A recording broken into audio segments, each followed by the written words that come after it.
Hey, everybody. Welcome back to Facts on the Ground. I'm Misty Winston, and I'm joined as always by my co-host, Jesse Zerwell. Today, we have a very special guest.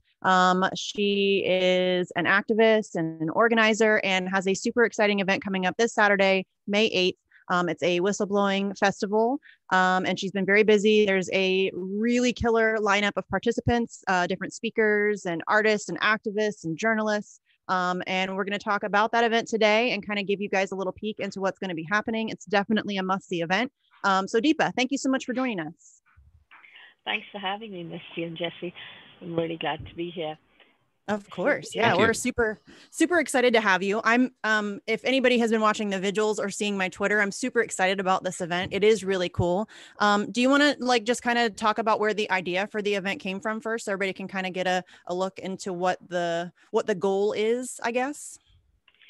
Sure. Well, we've been having a series of events in London called Free the Truth, and I think some of you have joined us when we've had it online during the lockdown and during COVID.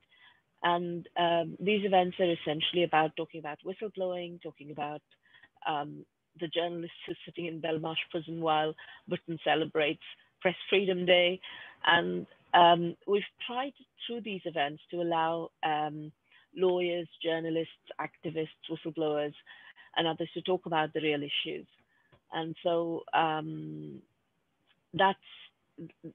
we've had people like John Pilger, Mark Curtis, Craig Murray, Eva Jolie, Nils Melzer. So a whole range of different people. The rapper Loki, if some of your viewers are familiar with him. Lots of interesting people who are not just concerned about their narrow subfield, but also about what's going on in the world around them. And so when we were organizing those events, one of the things that I was thinking of was we could have a really important event in Guantanamo, considering we've now had 19 years at Guantanamo. And I got in touch with Nancy Hollander, and somebody who's been in Guantanamo for 14 years and then released without charge, Mohamedou Ould-Slahi. He's one of Nancy's clients, just like Chelsea Manning was.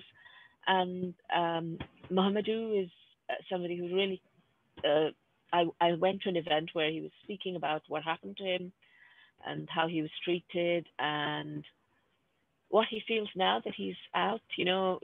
I would expect a huge amount of anger, a huge amount of desire for retribution, but actually he comes across as somebody who's just puzzled by what happened and not wanting it to happen again, rather than any hatred. He says, I remember him saying, I forgive you. I've already forgiven these people. I don't have any ill will towards them. I wish them well. And I just think that's so inspiring. And we were going to have an event about Guantanamo. And then as I was thinking about it, I thought, well, actually, it'd be really nice to have a show of strength where we had all these different whistleblowers, lawyers, and activists, and people who have been affected by some of these horrific situations all together in one place. And that's, to answer your question, that's how the festival came about. It's inspired, of course, by the suffering that Julian is experiencing, but also his choice to experience that suffering in order to allow us to understand what's really going on and how we can avoid treating people like Mohamedou in the way he has been treated. And so that's how this festival came about. And then, we contacted one person and they said, oh yeah, we should have somebody else. And then slowly it became bigger and bigger. And now we have about 85 contributors across the globe, literally, because we have, sorry about the noise in the background. There's a doorbell ringing.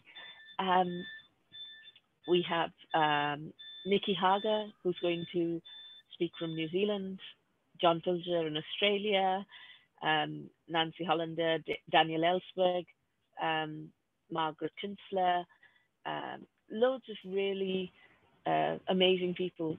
And they're not just people who are there to tell you, oh, this is what I did with my life and this is how it works. This festival is also about us building that community and replenishing them, because I think I don't know about you, but I find campaigning on this quite emotionally sapping. and tiring. And these people have been doing it for a long time. And it's part of the festival is about new blood, new ideas, and helping them kind of renew themselves through engaging with us. Right. So that's the plan.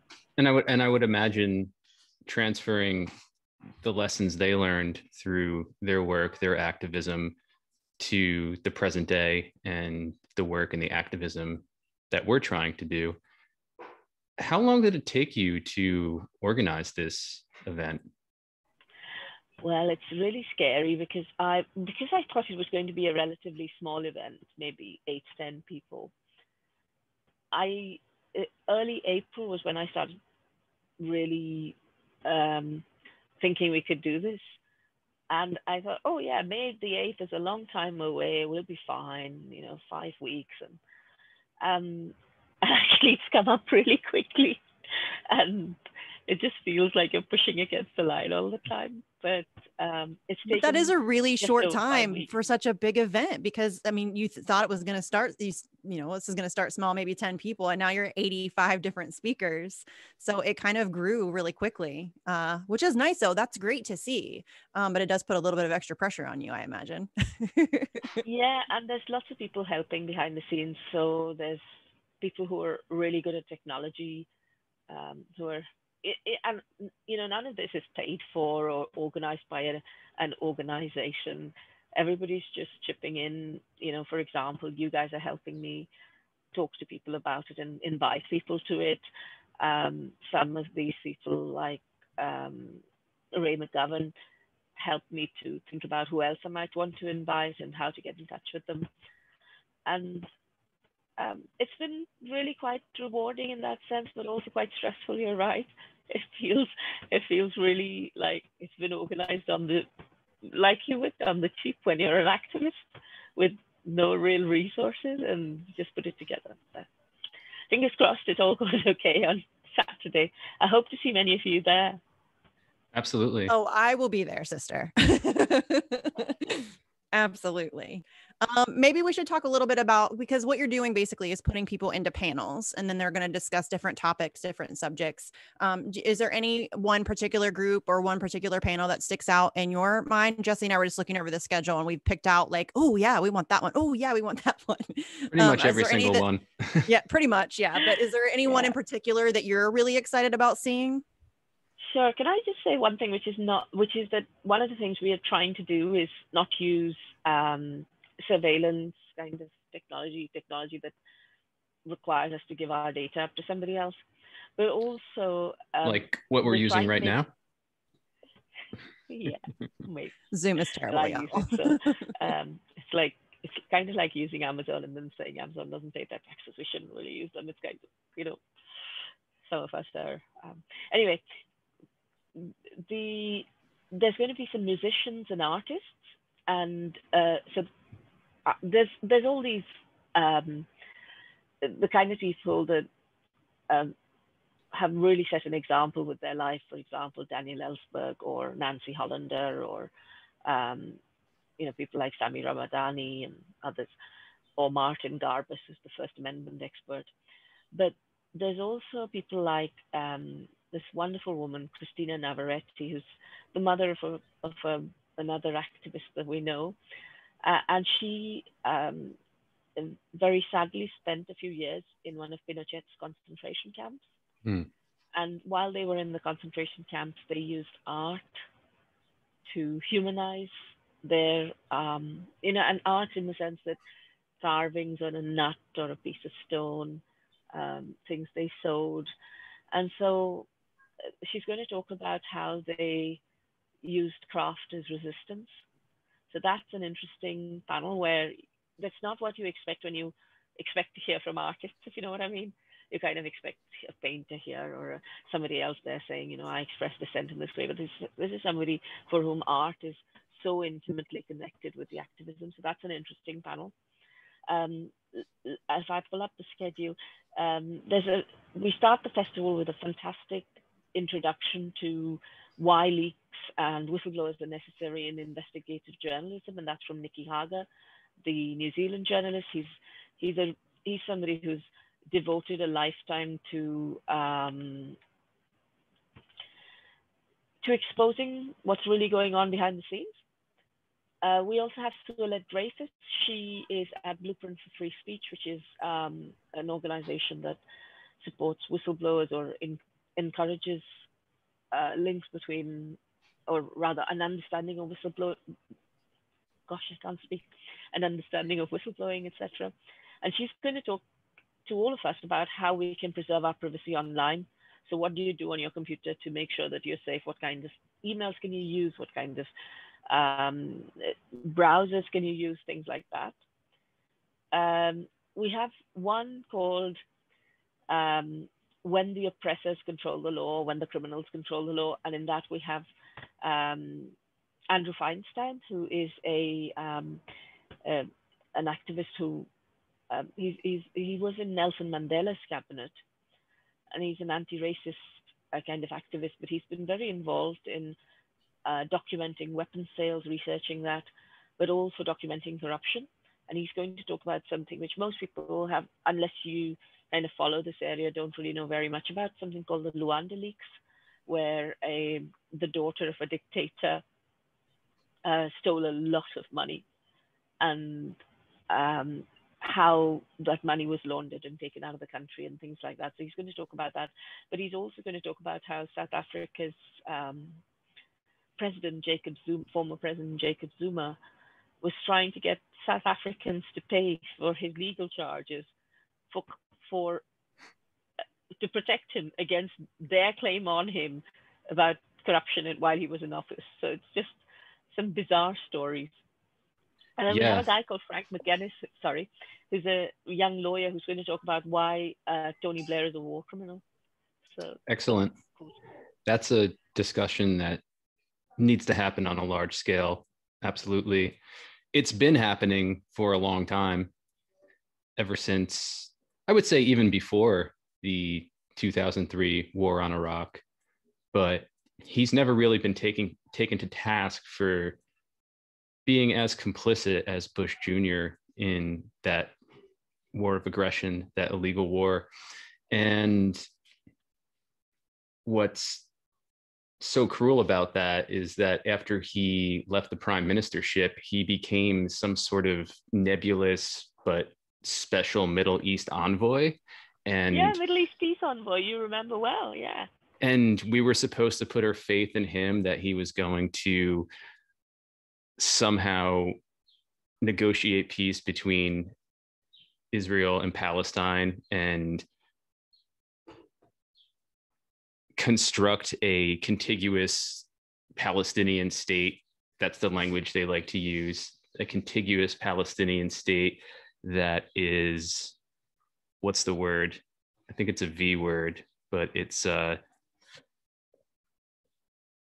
solid state, except they don't get to have a military. They don't get to have an airport. They're still under full Israeli control. But anyway, point being, Tony Blair has been involved in a lot of that. He's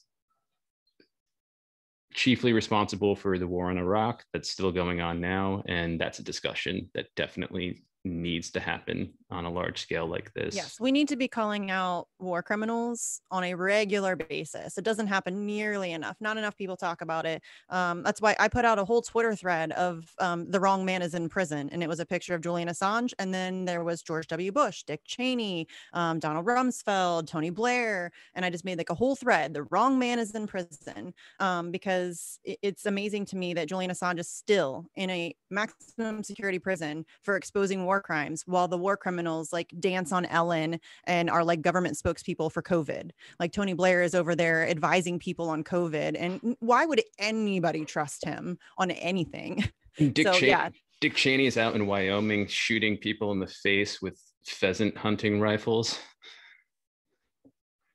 Yeah. And then Jesse and I also saw, I mean, obviously we're both fans of Max Blumenthal. Jesse is kind of friends with him.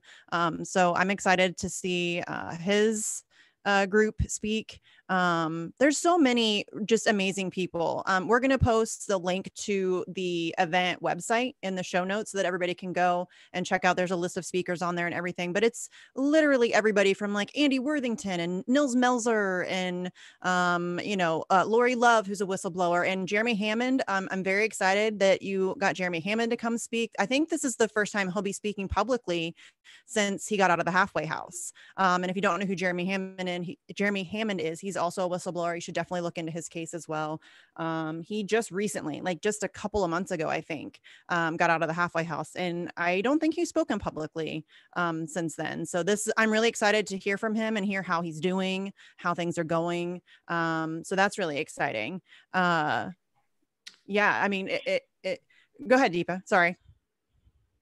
No, I was just going to say there's also Jeffrey Sterling, who's the CIA whistleblower, and John Kiriakou, Ray McGovern, Lowry and Jeremy Hammond. Lowry Love and Jeremy Hammond are going to be on a panel with two fellow technologists, and they're going to talk about. It's just going to be a relaxed conversation because, of course, Jeremy was this. Was accused of doing various things because of his understanding of the tech, and same with Lowry, and Lowry was almost extradited to the United States. And the only reason Lowry wasn't extradited is because of health-related barriers. And these people are, when I've previously interviewed Lowry and when I spoke to Jeremy, you do get the feeling that these are really good, pure human beings in some ways, and in terms of their commitment to doing the right thing. And it's just so refreshing and lovely to listen to them. Jeffrey Sterling seems like somebody who's very, very courageous, because I understand I had an interview with Norman Solomon the other day, and he's also going to be at the festival, and he was saying how Jeffrey and others were supported by Roots Action, which is the organization that Norman works with, or rather founded, I think. And just how, despite the fact that they knew what the government could do and what they're doing right now to the drone whistleblower, it just shows you that these people have a huge amount of humanity and courage, and a huge amount of sense of responsibility for what the state is supposed to do and what it's not doing. When you go for it. When you say drone whistleblower, are you referring to Daniel Hale? I am. Okay. I am indeed. And just so everybody knows, Daniel Hale was just recently, like I think today or yesterday maybe, was just imprisoned. They are claiming it's because they're worried about his mental health. And so they think throwing him in solitary confinement is a great idea. So he is currently in prison waiting for his trial to begin instead of out free. So that is not okay. And if you guys can raise like some awareness about that, make some noise about that, I'm sure that would be very much appreciated. Also watch the documentary called National Bird. He's featured in that as one of several whistleblowers with regard to drone murder. And that was made, or that came out at least in 2016, I want to say. And that's when he started really facing pressure from the US government for what he'd revealed. And the film ends with him sort of in a limbo and not really sure what's going to happen to him as far as the government's prosecution. And now we see what's happened to him, and the information, the US terrorism that he revealed has been so valuable and so horrifying, and he's the one getting in trouble. And we've talked about this with Julian Assange. That's probably the most glaring example anybody could point to. But Daniel Hale, I think there needs to be more awareness raised around his case. And he doesn't even face sentencing for like another 5 weeks. So they're holding him this entire time until his sentencing hearing in June. That's not okay. That's ridiculous. And, they say that it's because they're concerned for his mental well-being. I mean, does anybody really believe that? I don't think. I mean, look what they're doing to Julian Assange. Despite the fact that a judge ruled that Julian Assange is in poor mental health and is a suicide risk. And instead of letting him go and putting him on house arrest until the appeals process works its way through, they kept him in a maximum security prison that, greatly contributed to the state of his mental well-being. Yeah. So it doesn't make any sense. If you're concerned about somebody's mental health, why are you going to put them in a cage? That's very helpful, Jesse. You didn't know? That's what they should do with everybody. Gives ridiculous. Gives you time to meditate. Forget about the bars around you. Awful, isn't it? I mean, go ahead. Sorry, I was just going to say it's so awful to think that these people are. The way the system works is completely and utterly arbitrary. There is no. The law doesn't work in the way it's supposed to work. It's just manipulated. And then what's worse is that there is this weaponization of very, very positive ideas, which is, for example, worrying about somebody's mental health and safety. And then complete misuse of that to just torture them. And it just repulsive. And they gaslight the rest of us about it, which is really dangerous rhetoric, to be gaslighting people about mental health. And the state of, a whistleblower who's facing years and years in prison. So yeah, I don't know. We definitely need to make some more noise for Daniel Hale. I've been trying to tweet it out more and trying to get people's attention on that. If I had known when we just did the vigil last night that he had been arrested, that would have been the only thing we talked about, but we didn't know when we did the show. So hopefully we're not doing, just so you know, Deepa, we're not doing a vigil on Saturday because we don't want to step on your event. So we've canceled Saturday's vigil. Thank you. That's really kind. We don't want to be like in any way, a distraction. So we've canceled the vigil for Saturday. But we also talked about artists earlier. And for those of you who are in the Assange community, Somerset Bean is doing some of your art, which Bean is also helping us with our billboard design for the US. So that's really cool. We love Bean. That's really cool. And then there's Davide Dormino, who did those 3 statues. Do you remember, of Julian, Edward Snowden and Chelsea with the chairs? Yeah, that's a very powerful art installation, I guess you would call it. But they also move it around and take it to different locations. And then with the empty chair is meant for you. It's meant for, anybody can be a whistleblower. Anybody can speak out and tell the truth. Anybody can do the right thing. So, there's the 3 chairs with Julian, Ed, and Chelsea. And then there's an empty one for you because, we all have that ability to stand up against power, which I think is really powerful. And I would love to see it in person one day. It would be really nice. I wish that they would change Chelsea's, but it is what it is, What do you mean change Chelsea's? Well, it's her as her former self, I guess. I don't know if that's the proper way to say it. So yeah, if it doesn't bother her, it shouldn't bother anybody, but it would just, I guess it's just, that's I'm probably going to step all over myself here, but that's the form she was in at the time. So it makes sense, I guess. I ran into this problem too when I was the 11-year anniversary of Collateral Murder came around, and I was like there were a lot of really great interviews with Julian talking about it, but in all of them, obviously it was like from 7 years ago or whatever, she used her dead name. And I was like, is it okay to even post this? So I had to reach out to some friends and ask, because I didn't know, like, what's the proper etiquette for this? I didn't know, but I'm sure that she's aware that transitioning in public, she's going to run into that at some point. So yeah, that's just kind of awkward, I guess. It's an awkward situation. But yeah, I also am excited. We talked to Kathy Vogan last night on the vigil, and she's making a 20-minute film on kind of a how-to on how to be like a citizen journalist.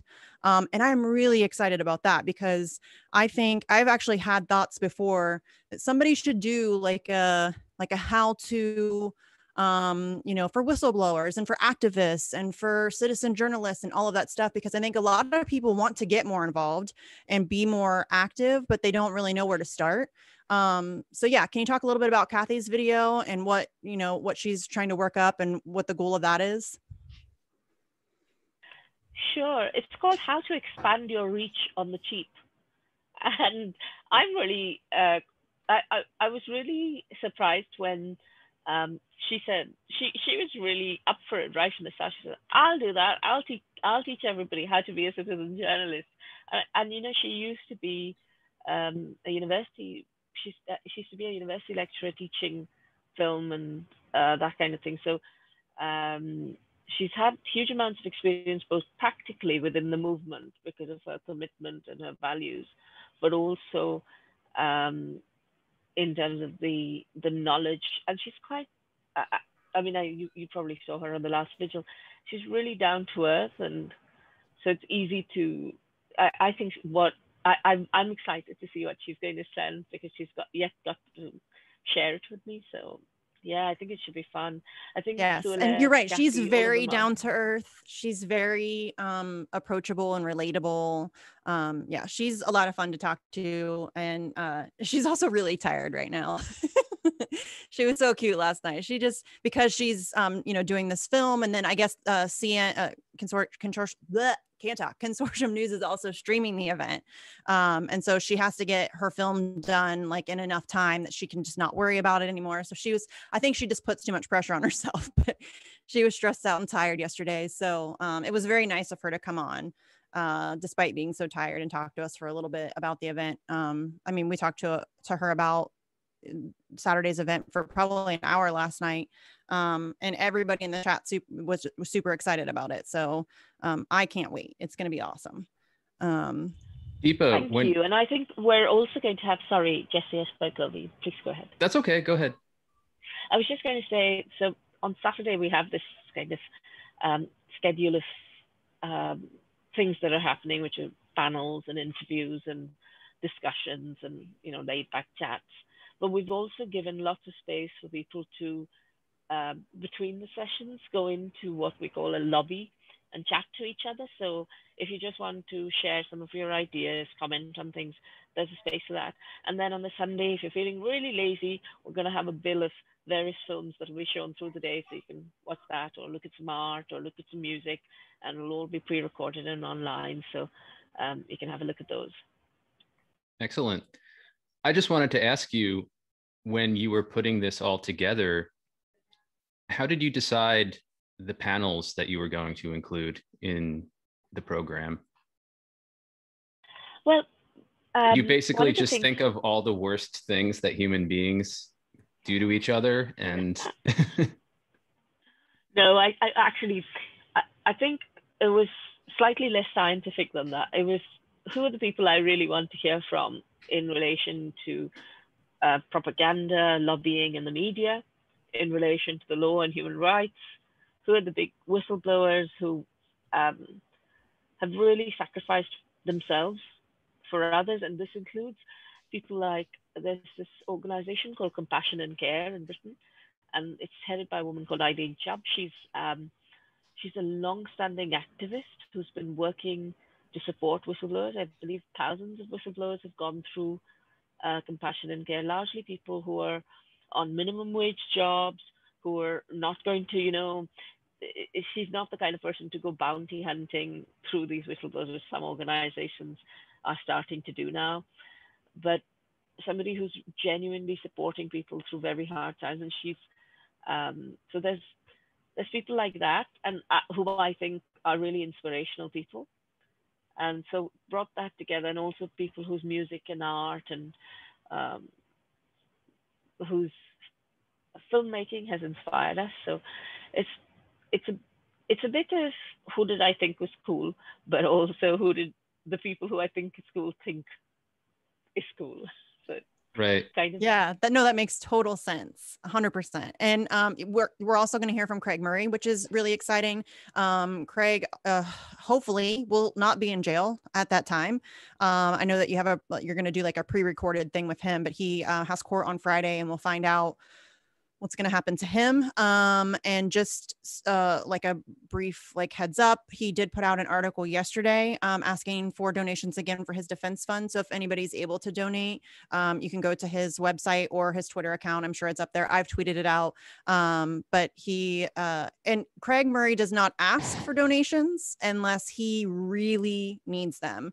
This is a man who was kind of silently going through his own sort of court battle, because every time he was ever spoken to, all he would talk about was Julian Assange. He never mentioned his own plight. He never mentioned what he was going through personally. He is always very focused on others. And so if he's asking, it's because he really does need it.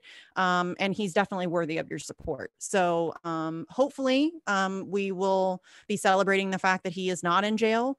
And, you know, we can watch his interview and be happy for that. But either way, his interview will be fantastic. Do you know what he's speaking on specifically? He's going to talk about the time when he was a whistleblower in Uzbekistan. You know, he was Britain's ambassador to Uzbekistan. And during that time, he witnessed very serious torture and British complicity with the regime that was torturing people. And, you know, there's this horrific story he talks about in his book, where this quite elderly dissident was confronted by the fact that his grandson was put in a vat of acid as punishment for this older man's dissidence. And so Craig's done some amazing work, giving up his career in order to expose that. And so I've asked if Craig would talk about that, but also more generally about his experiences in relation to Assange as well. So I'm really hoping that Craig has the time to talk to us before he goes, and he's already confirmed. But I can imagine there's a lot of things on his mind at the moment, especially with a 2-month-old baby, and I can imagine it's yeah, that's a lot of pressure. This interview is not top of mind, if you know what I mean. But again, hopefully, justice will prevail and he won't be seeing any jail time, because he shouldn't. But yeah, it is what it is. So do you want to tell everybody a little bit about like the schedule? Because obviously you're in London. This is going to start London time. And we should talk a little bit about why we talked about this on the vigil, but why did you decide to do this all like 30 hours of just boom, boom, boom, content, rather than spacing it out and allowing people to kind of absorb the information? Because your answer was amazing. And I love the idea behind it. So maybe we can start there, and then we can talk about when things start and how long it'll run and all that stuff, so people can mark their calendars. So, I mean, I think there were a few reasons. One, because I think it's nice for this community to come together where we are all learning and sharing with each other. So the journalists get to interact with the lawyers, get to interact with the whistleblowers, get to interact with, and people from different walks of life. So for example, we have a whole group of people who represent women's rights, rights in relation to race, or race, sex, or disability, and also people who support women who are going through separations, etc. And those activists, you think, have nothing in common with somebody who's doing national security whistleblowing. But actually, some of the motivation that drives them both, which is the public interest motivation, is very similar. And this is kind of the reason we've tried not to compress it too much, so people still have time to chat to each other, to relax between sessions, but also to interact with people from the other side of the world. So whether they're from New Zealand or from the West Coast of America, they get a chance to talk to each other. So that's kind of the motivation behind having it over tomorrow and a little bit of Sunday. Sunday is much more relaxed, of course, because of the screenings and stuff. So it's not as active and intense as tomorrow. And I keep saying tomorrow, it's Saturday. It's 2 days away. I feel as if. So it's really quite an internationalist event that you have going on. And I think that's really important to highlight, that this isn't just activists from a particular country or region, that these are activists, writers, journalists from all over the world. And I think that's the sort of collective gathering we need. And I think the sort of gathering that provides so much possibility for positive collectivity in fighting the things we're fighting, like the persecution of whistleblowers. And the idea is that, we stop thinking about being separated by whichever narrow discipline we're in, and we start thinking about what we do as a collective. Sorry, my phone keeps ringing. My brain's just, I was telling Misty this yesterday. I think just looking at the schedule all the time and being in front of the computer all the time, my brain's slowly turning into mush. So please help me out if I'm babbling away. But we're just trying to be the start of something. So often what happens at these events is you have the event, you feel really good there, and then you go away and it's hard to keep in touch with people. So we'll be announcing something at the event which will help us all to stay together after the event as well. Not in a kind of intensive, you have to pay for this or do this kind of way, but more in a how do we build collective solidarity and help each other through our struggles kind of way. Yes. And I think that that's important because it really is about solidarity. And like Jessie said, it is an international thing because we're all dealing with the same nonsense. We're all under the, oppressive boot of empire. It doesn't matter what country you're from. We're all facing those same problems. And the threat against whistleblowers and journalists, it affects literally everybody on planet Earth. So I think that will really help build that global solidarity. And then also it's kind of like a show of force. It's like, hey, here we are, here's 30 hours of us just kicking ass. Yeah. And I think that that's really important too, that it really does come like just full force at you.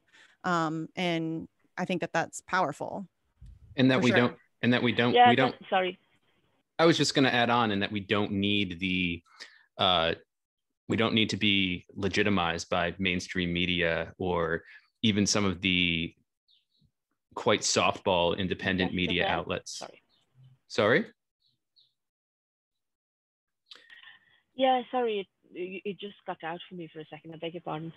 Yeah, you're absolutely right. And I think the idea is also that you need to have, we need to show them that we have critical mass, that we're not just these lone warriors in different places, kind of trying our little thing and giving up.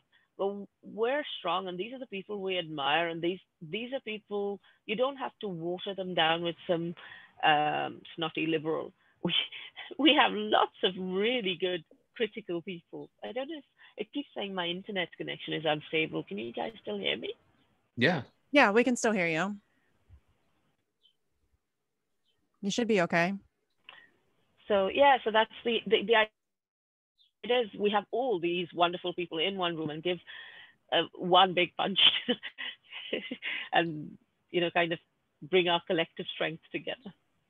Was there anybody you wanted to get on the panel whom you weren't able to? Well, I think I was thinking that earlier when you were talking about Chelsea. I think we would have really liked to have her and Ed Snowden on the panel. Mm-hmm. But I think it's wrong to make demands on Chelsea. I think she's given so much of herself. So I think we're just grateful to her, and we're sending her love and solidarity from the festival, and same to Edward and his new baby and his family. Mm-hmm.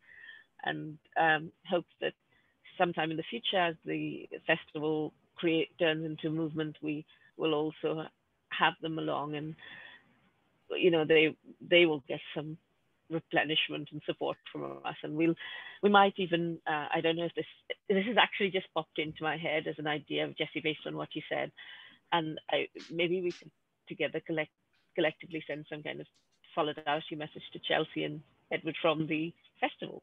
Absolutely. To say you're not that would be a great idea. We love you, and we that's a great idea. And you're so right. Like people often ask me, why doesn't she do this? Or why doesn't she do that? Why doesn't she do interviews? Why doesn't she speak out for Assange? Y'all, do you know what she's been through?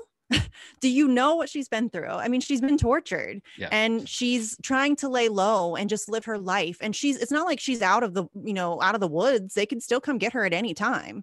So I think it's ridiculous for people to make demands of her. And as great as it would be to have her participate in something like this, you know, I 100% understand her wanting to just keep a low profile and just try to live for now. I believe it was in early 2019.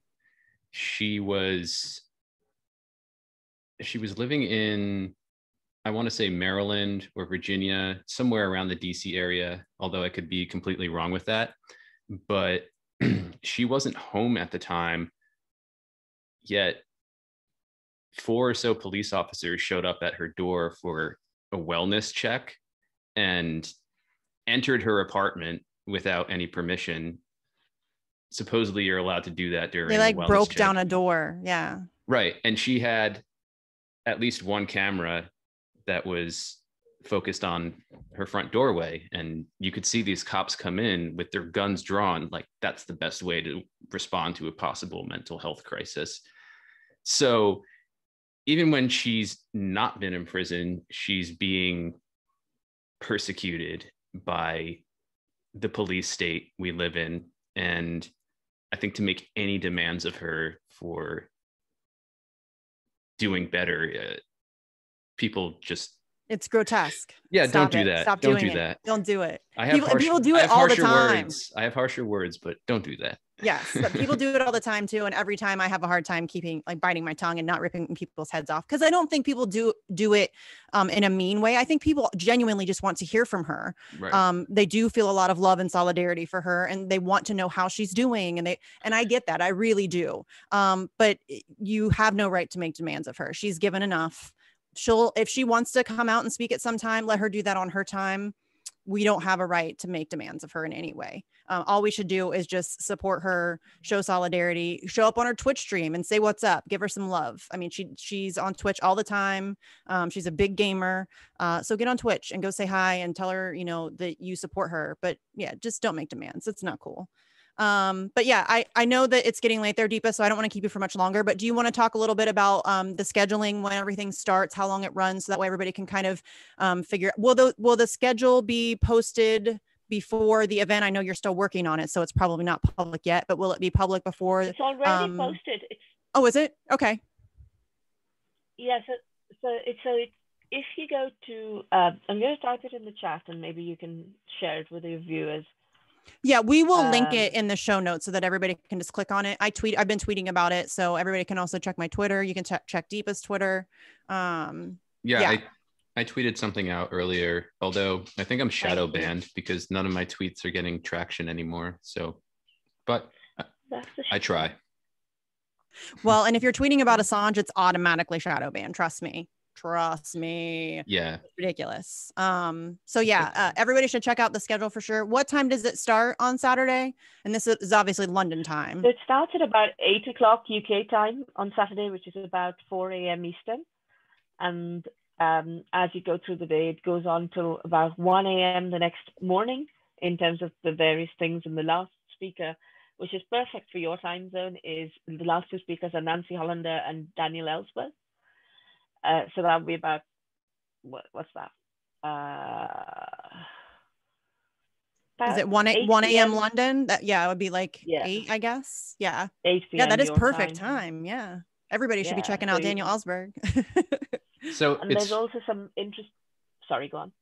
I was just going to clarify. It's 4 a.m. Eastern until 1 a.m. Eastern? No, it would be 4. If it starts at 8 a.m., I think it would be 3 a.m. Eastern that it starts. And then it goes all the way through Saturday until it would then be 8 p.m. Sunday, right? Am I right? Yeah, or no? And a little bit beyond that, because it goes on till about 1.